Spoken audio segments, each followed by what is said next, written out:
Hello, and thanks for tuning in today, where we're going to be talking about some awesome Black Friday, Cyber Monday results from 2021 and what that means for your brand in 2022. I'm Tina, and I lead marketing here at FieldMade, and I'm your co-host today, along with our amazing Director of Email Marketing, Lisa. If you're not familiar with FieldMade, we're a Shopify agency that specializes in custom development and design, conversion rate optimization, and Klaviyo email and SMS marketing. Speaking of, last year brands were faced with the hardship of the iOS updates. It was really a huge pain, and it led to a heavier emphasis on owned channels like email and SMS. So this was quite a pivot for businesses, but one brand that actually has done this super successfully is Satchel and Page. And so I'm super excited to have Daniel here, the founder, join us to talk about his results, how he did it, and all that amazing stuff. So thank you so much, Daniel, for joining. Yeah, thanks for having me. Awesome. Thank you, Daniel. Thank you, Tina, for that great intro. So I thought we'd start the conversation by having you, Daniel, give us a quick overview of your brand. Yeah, so Satchel and Page has been around for about 8 years. We started on Kickstarter, and we're a direct-to-consumer leather goods brand. Our best-selling products are leather briefcases, leather jackets, and over time we've expanded to belts and smaller items like wallets. Awesome. Sweet. Yeah. Thank you. So the reason we're here today is because you really had a very successful Black Friday. And actually, we were just talking that in this November, your revenue grew 60% compared to last November. So that's very, very successful. And what we wanted to do on during this conversation is kind of unpack what led to that success and share some insights for other brands to be able to just how does information for next year.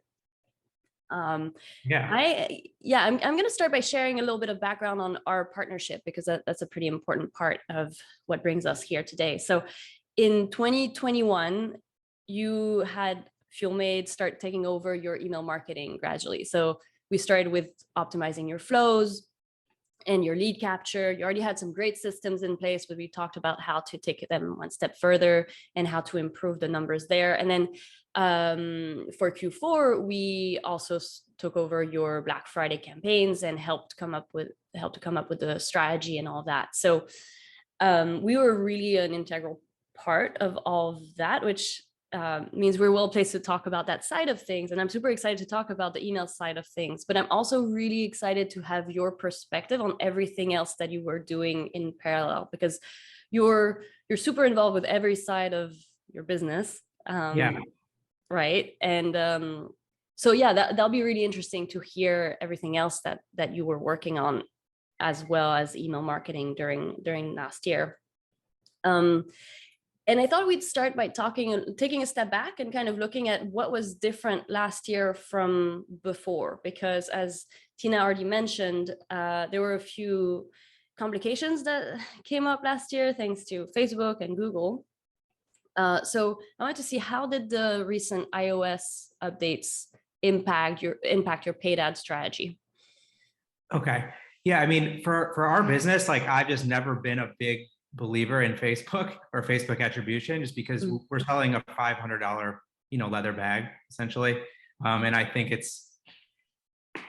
I don't believe that someone's just going to see an ad for the first time on Facebook that's not in the market for leather bags and just decide to like make that purchase, versus like Google, if someone has like search intent for leather briefcase or leather travel bag, okay, I could see that would be a good channel for us. So we've never been like super invested in Facebook.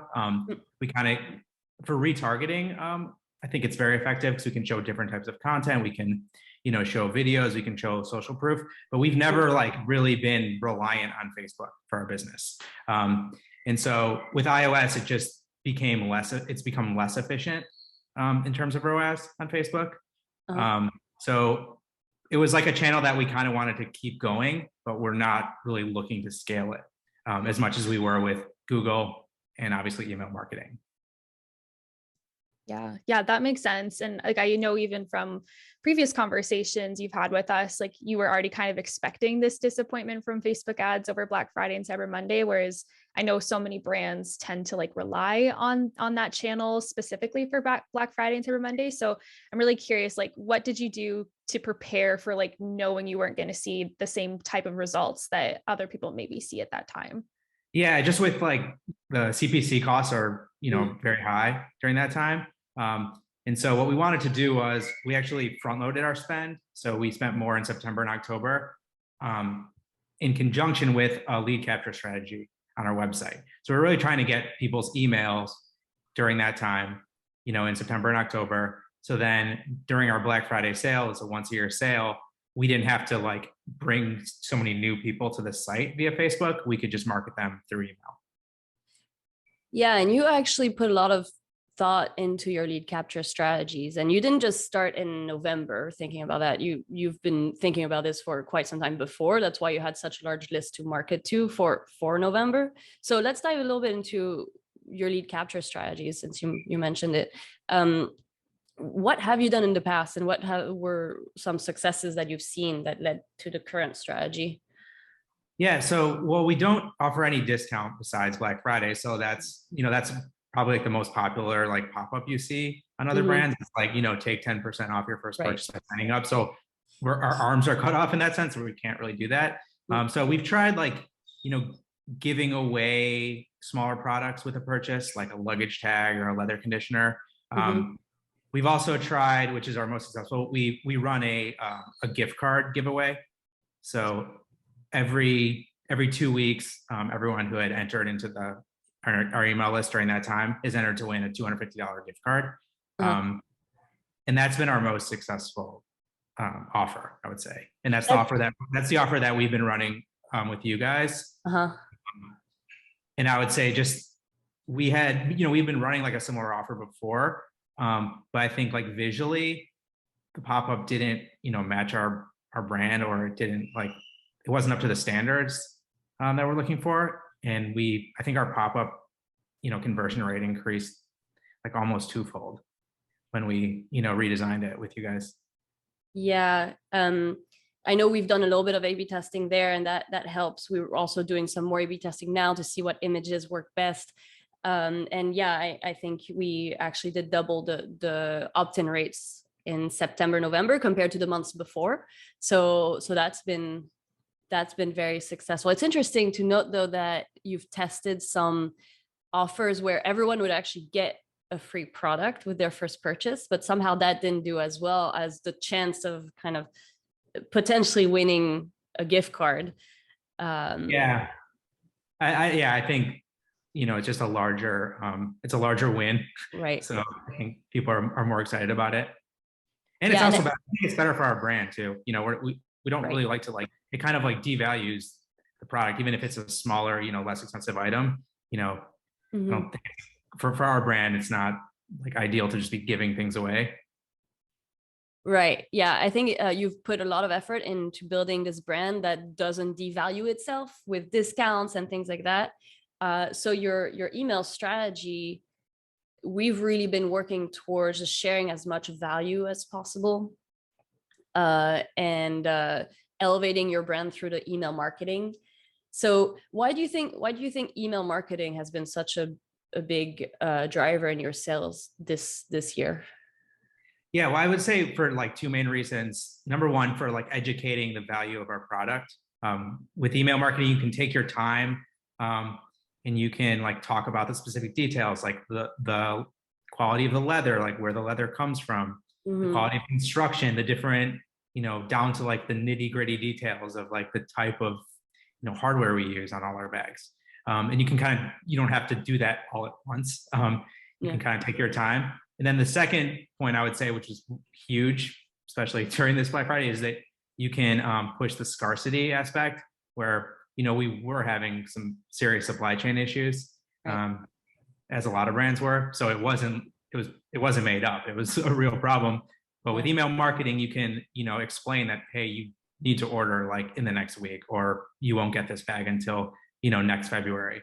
And I think you can do that in a your team did a good job of, copywriting and doing that in like a non-spammy or salesy way versus like in an ad. If you were on Facebook and you saw an ad that said, buy now or you won't get the product for 3 months, you'd probably be like, who is this brand? I'm out. Like this doesn't, Yeah. And we really wanted to include some plain text messages from you. I think those do well because your audience has learned over time that it's you, the founder, that what you say is true, like you actually only have one sale a year. And so they know they're ready. You've really built that expectation, like it's now or not, and you're going to need to hurry up because we're having issues with supplies. So I think that long-term investment in that communication has really paid off, and it shows with what happened in November. Absolutely. So, yeah, I'd love to ask like more of a generic question here, but you've spent like obviously so much time now investing more in your own marketing channels, specifically email. So I'd love to learn like what sort of things have you learned from this experience now? I think it's just, this is not to sound like too philosophical, but I just think just in everything, it's good to look things in the long term. I think people kind of overestimate what they can do like in a year, but they underestimate what they could do in like, let's say 5 years. And I think like email marketing is just a long-term investment. So like building a really solid set of flows and a solid lead capture system that just continues to pay off for itself every month. Whereas like the return, you couldn't even calculate like how positive a ROAS it is. But you can't go from like 100,000 to 1 million on email overnight. Whereas like on Facebook, I guess you could essentially scale that quickly. I don't know how profitable it would be, but if you want to get rich overnight, like email marketing isn't the way. But if you want to build something, long-term and sustainable, especially now with all like our costs have been rising all across the board. So with email marketing, it's free to send an email if someone subscribes to you. So you can scale profitably and not be so reliant, on Facebook, iOS, and on Google. Yeah, and one interesting number I noticed comparing last year to this year is that during November, you actually send out 2 times more flow emails than last year. So 2 times more work being done in the background, just automatically converting. And that's because we spent that time before optimizing your flows, adding communication. And it's not just about like sending messages, but we actually saw a 2x higher placed order value from your flows. So that played a big role as well. And your campaign strategy was not very different this year from the last, which is what actually makes it very interesting to compare. But so the flows working in the background is interesting. Yeah, I would say our campaign strategy was similar. I would just say that this year, I think that our email campaigns were just more cohesive and just more, more on brand, and just they looked more elevated.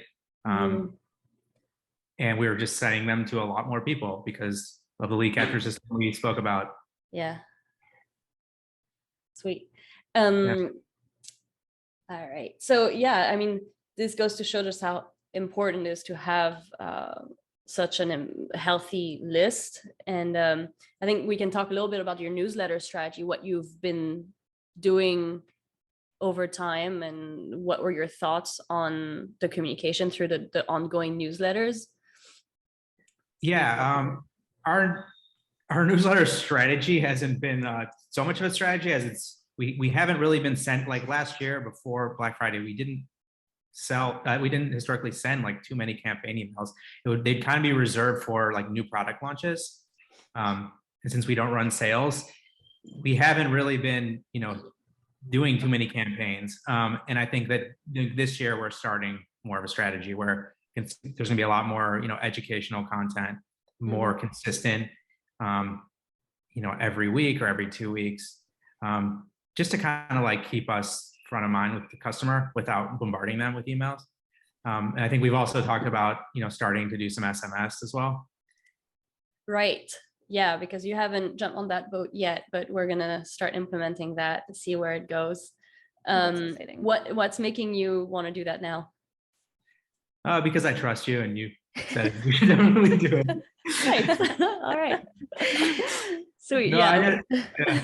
My like as a consumer, I kind of find it a little intrusive, but Me too. you know,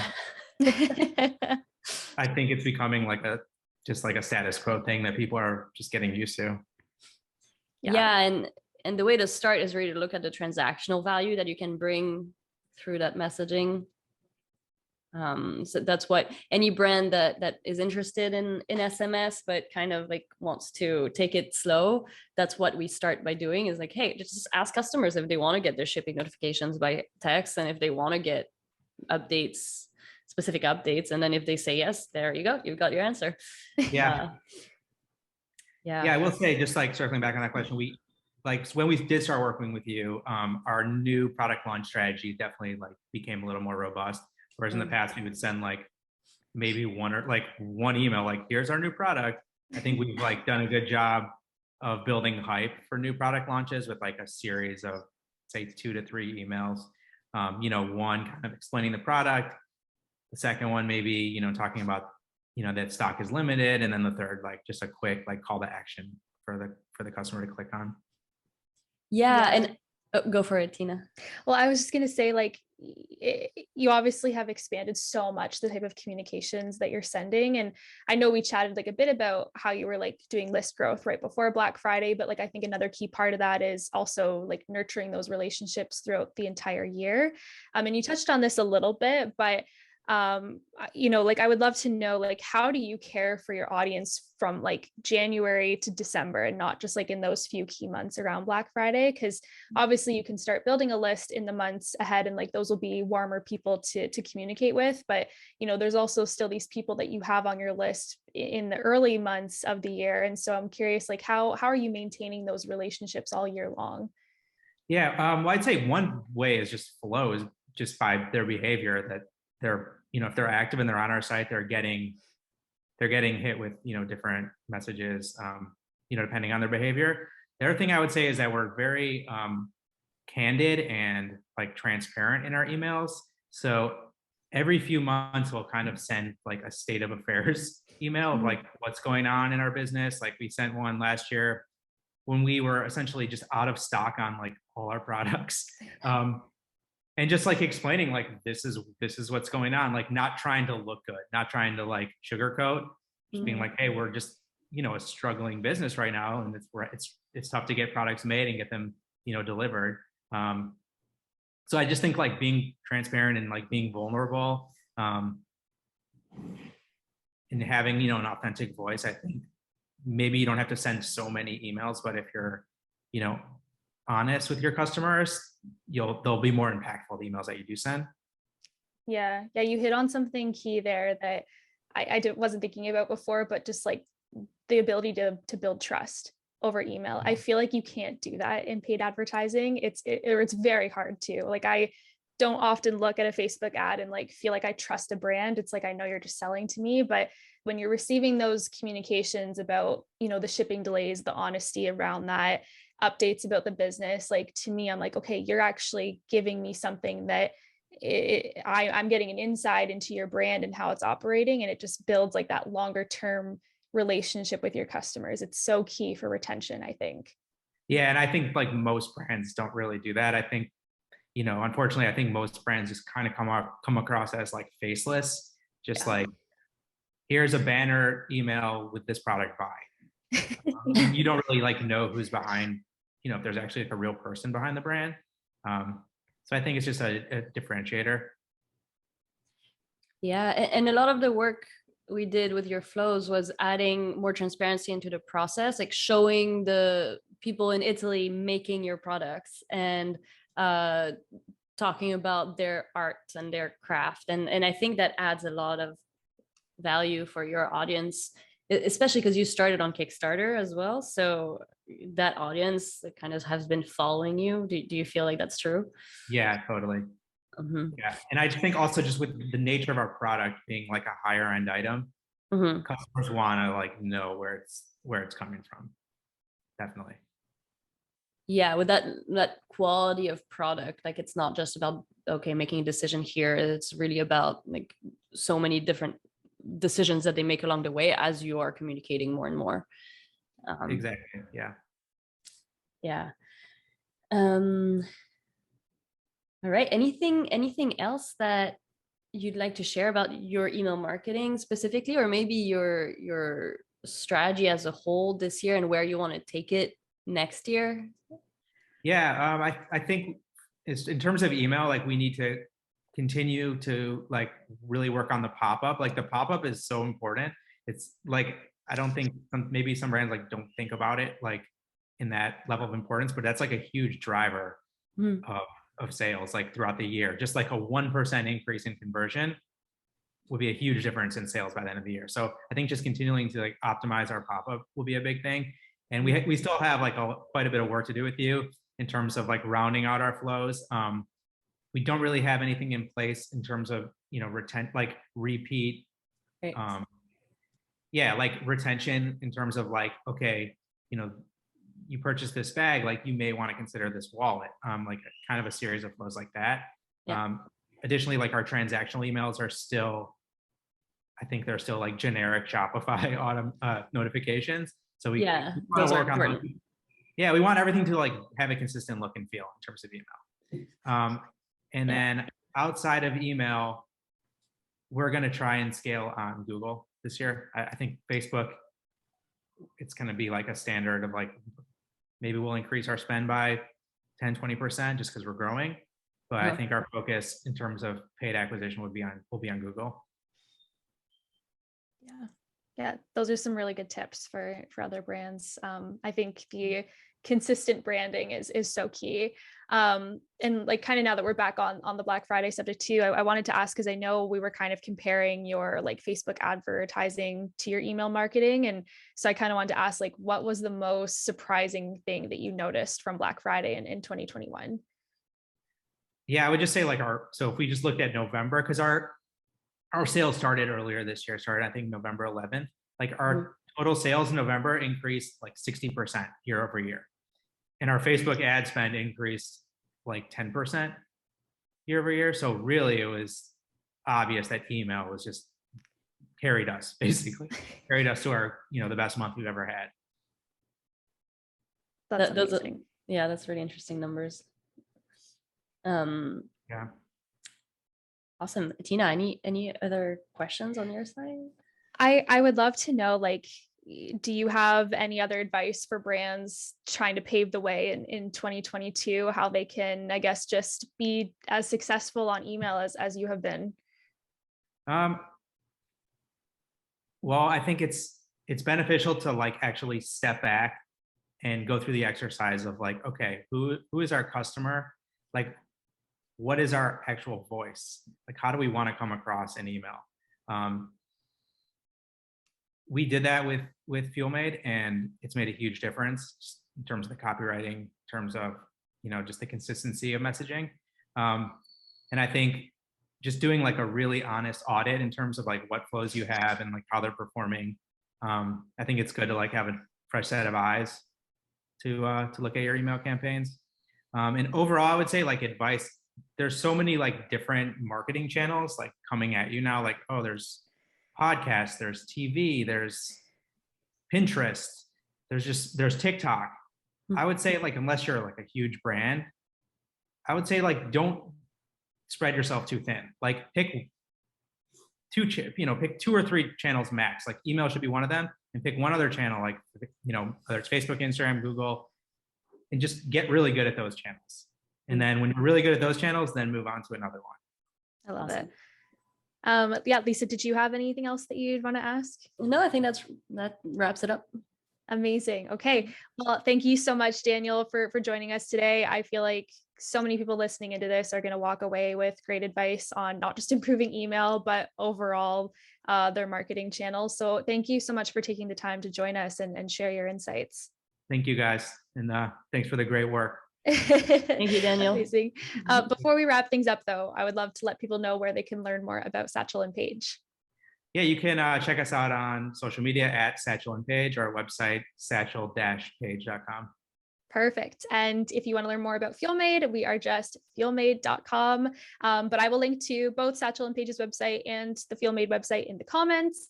And of course, we will also write some blog content about today's topic. So if you prefer to read, you can find it on our blog and subscribe to our newsletter.